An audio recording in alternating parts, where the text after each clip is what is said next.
Vegetables you plant once and harvest for multiple years. Those are called perennial vegetables. They're great for low-maintenance gardens because they keep producing season after season. Long-lived perennial vegetables. Asparagus one planting can produce for 15-20 years. Rhubarb harvest stalks every spring for many years. Artichoke lives several years in mild climates. Jerusalem artichoke, also called sunchoke, comes back yearly from tubers. Sorite all tangy leaves almost year-round in cool climates. Good King Henry, old European perennial green. Walking onion multiplies itself each year. Sea kale, edible shoots and leaves. Watercress keeps growing in wet conditions. Moringa in warm climates provides edible leaves for years. Perennial leafy plants often used like vegetables. Kale, some tree kale varieties live several years.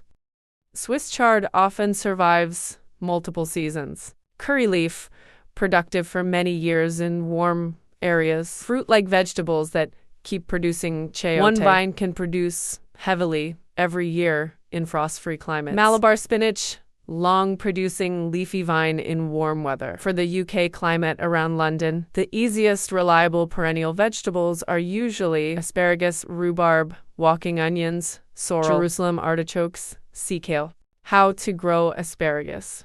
Plant crowns in early spring. Needs full sun and well-drained soil. Dig trenches about 20 to 30 centimeters deep. Space plants about 30 to 40 centimeters apart. Cover gradually as shoots grow. Don't harvest much the first 2 years. After establishment, harvests every spring for 15+ years. Rhubarb plant crowns in autumn or spring. Likes cool weather and rich soil. Give lots of space. Plants become large. Water during dry spells. Harvest stalks after the second year. Important. Eat only the stalks. The leaves are toxic. Jerusalem artichokes.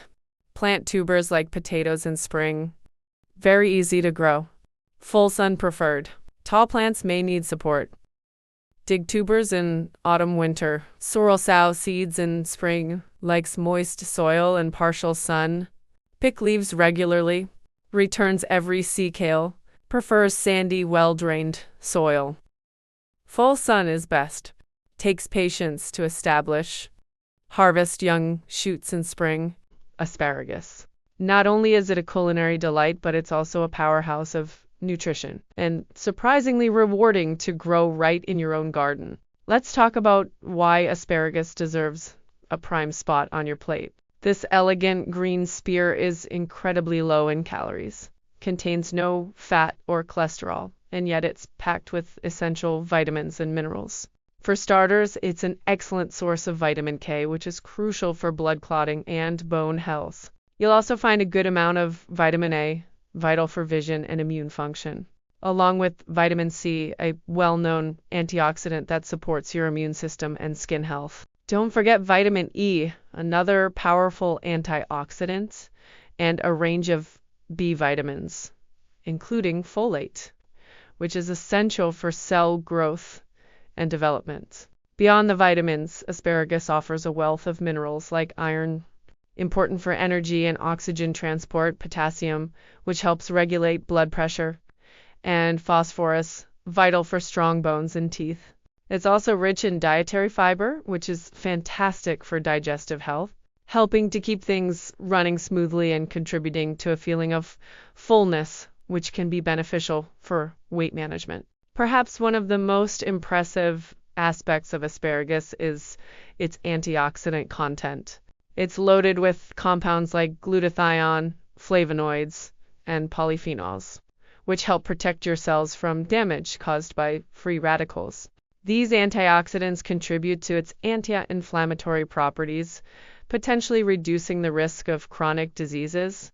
Eating asparagus is truly a delicious way to nourish your body from the inside out.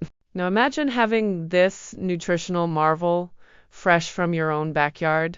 Growing asparagus is a commitment, but it's one that pays off handsomely for years to come. As a perennial plant, once established, it will return year after year, providing you with tender, flavorful spears each spring. While it requires a bit of patience in the first couple of years as the plants establish their root systems, the joy of harvesting your very own asparagus is unmatched. You need a sunny spot with well-drained soil, and you can start with either seeds or, more commonly, one-year-old crowns. With a little care and attention, you'll soon be enjoying the freshest, most nutrient-dense asparagus you've ever tasted, knowing exactly where it came from. Embracing the journey of growing your own food, especially something as beneficial as asparagus, connects you more deeply with what you eat and empowers you to make healthier choices for yourself and your loved ones. It's a truly rewarding experience that brings both deliciousness and wellness to your table. The Israel artichoke, sometimes known as the Jerusalem artichoke or sunchoke. This root vegetable is not only a joy to cultivate, but also a powerhouse of nutrition. They thrive in full sun and well-drained soil, and once established, they're remarkably resilient and low maintenance. You simply plant the tubers in the spring, and by late fall or early winter, you'll be ready to harvest a bountiful crop. They can be quite prolific, so be prepared for a generous yield. Just remember to give them enough space, as they can grow quite tall and spread. Harvesting is a simple matter of digging up the tubers, and you can even leave some in the ground to regrow for the following season. Beyond their ease of growth, Israel artichokes offer an impressive array of nutritional benefits. They are particularly renowned for their high content of inulin, a unique type of prebiotic fiber. This isn't like the starch found in potatoes. Instead, inulin acts as a fantastic food source for the beneficial bacteria in your gut, promoting a healthy digestive system and overall well-being. They're also a good source of essential minerals like potassium and iron, and provide various B vitamins and vitamin C.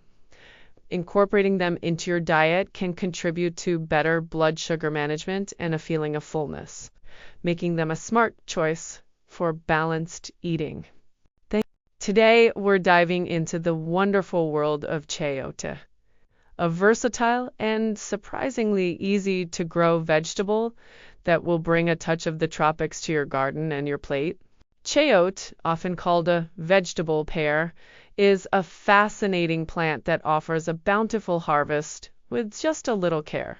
It's not just delicious, it's packed with nutrients and incredibly adaptable in the kitchen. Imagine harvesting your own fresh, crisp chayote, knowing exactly where it came from and the love that went into growing it. It's a deeply satisfying experience, and I'm here to guide you every step of the way. The journey begins not with a seed packet, but with a whole chayote fruit. When you're at the grocery store, look for a mature, healthy chayote that's firm and free of blemishes. Sometimes you might even find one that's already starting to sprout a little shoot that's a perfect candidate.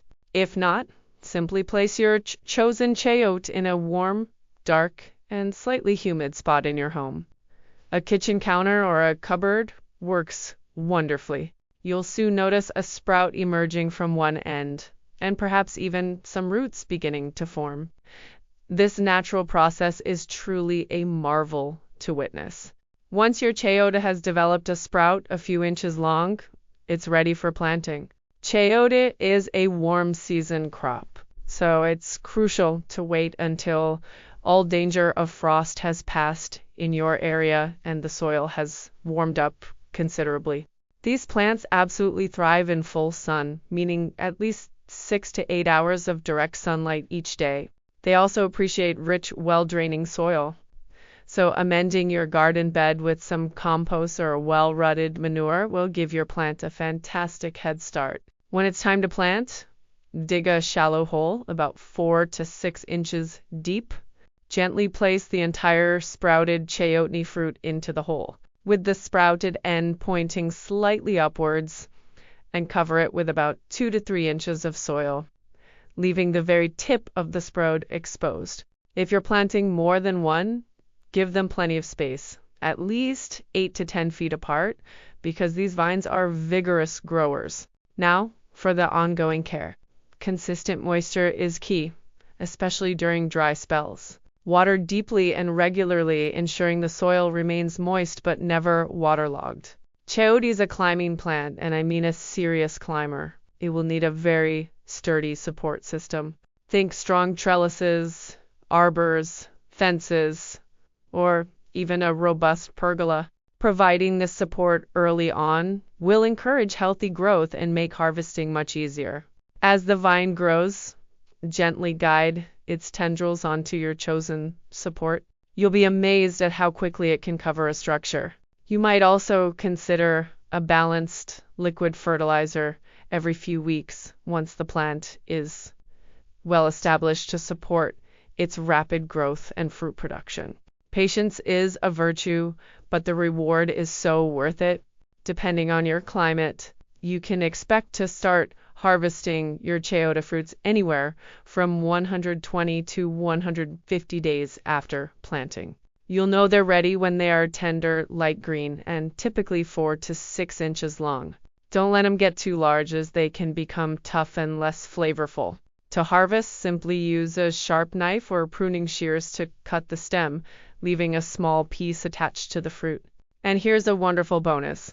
A single healthy chayote plant can produce dozens, even hundreds, of fruits throughout the growing season. From stir-fries and soups to salads and even baked dishes, your homegrown chayote will be a delightful addition to your culinary adventures. There's a unique satisfaction that comes from nurturing a plant from a humble fruit into a prolific producer. And I truly hope you embark on this wonderful gardening journey. Thank you so much for joining me today. I hope this has inspired you to try growing chayote in your own garden.